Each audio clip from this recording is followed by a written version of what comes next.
13 March কুমিরটির অবস্থান সুন্দরবনের Harbaria. 27 March বুধবার সকালে পিরোজপুরের মঠবাড়িয়ার তুষখালী নদী হয়ে বরিশালে ঘোরাফেরা করতে দেখা যায় তাকে, এবং সবশেষ 12 এপ্রিল রাতে বাগেরহাটের শৈলদা গ্রামের মৎস্যঘেরে তাকে খুঁজে পায় এলাকাবাসী। এক মাসেই সে পাড়ি জমায় 150 কিলোমিটার।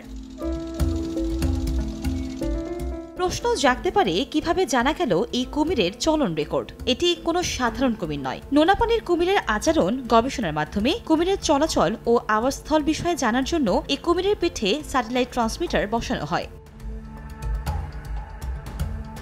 গত 13 মার্চ সুন্দরবনের গহীনে তাকে অবমুক্ত করা হলে 150 কিলোমিটার পথ ঘুরে বাগেরহাটের শৈলদা গ্রামের হাসান শেখের মৎস্যঘের থেকে উদ্ধার হয়। মৎস্যঘেরে পাহারা দেওয়ার সময় হঠাৎ কুমিরের চলাফেরা দেখে স্থানীয়রা তার সন্ধান পায়। পরে কুমিরটির পিঠে স্যাটেলাইট ট্রান্সমিটার বসানো দেখে বন বিভাগের কাছে হস্তান্তর করে এলাকাবাসী। কুমিরটা তো এসে নদীর থেকে ওইখানে গেছিল, যার পরে আমরা সংবাদ পাই। সংবাদ পাওয়ার পরে যাইয়ে ওইখানে জাল দিয়ে করা হয়।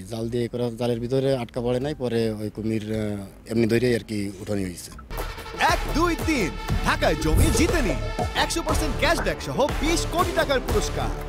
এই কুমিরটাকে আজকে আমরা এখানে আমাদের বন্যপ্রাণী সংরক্ষণ বিভাগ খুলনা উদ্ধার করে বন্যপ্রাণী রেস্কিউ সেন্টারে তাদের রাখে সেবা শুশ্রূষা করে সুস্থ করে আজকে এই চাঁদপাই রেঞ্জে নিয়ে আসছেন ওনারা গাড়িতে ওনাদের, এবং আমাদের সহযোগিতা এবং ওনাদের তত্ত্বাবধানে আমাদের এই চাঁদপাই রেঞ্জের চড়াপুটিয়া বনটহল ফাঁড়ির আন্ডারে যে কোনো একটি খালে অবমুক্ত করা হবে, এবং এইটা পরবর্তীতে কি অবস্থায় আছে যেহেতু ক্যামেরা ট্র্যাপিং এর মাধ্যমে জানা যাবে।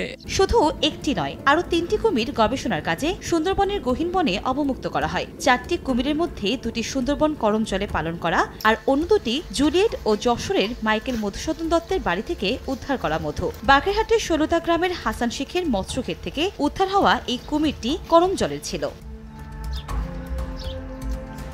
ট্র্যাকের রেকর্ড দেখা যায় এটি সুন্দরবনের বলেশ্বর নদী দিয়ে বেশ কয়েকটি জেলা অতিক্রম করে পিরোজপুর হয়ে প্রথমে বিষখালী নদী দিয়ে বরিশালে অবস্থান নেওয়ার পর বাগেরহাট এলাকায় প্রবেশ করে। এলাকাবাসীর কাছে উদ্ধার হওয়ার পর কুমিরটিকে বাগেরহাটের ঘের থেকে প্রথমে খুলনা বন বিভাগে প্রাথমিক চিকিৎসা দেওয়া হয়। সেখান থেকে মোংলা চাঁদপাই রেঞ্জের সহায়তায় পুনরায় চড়াপটিয়ার গহীনে অবমুক্ত করা হয়।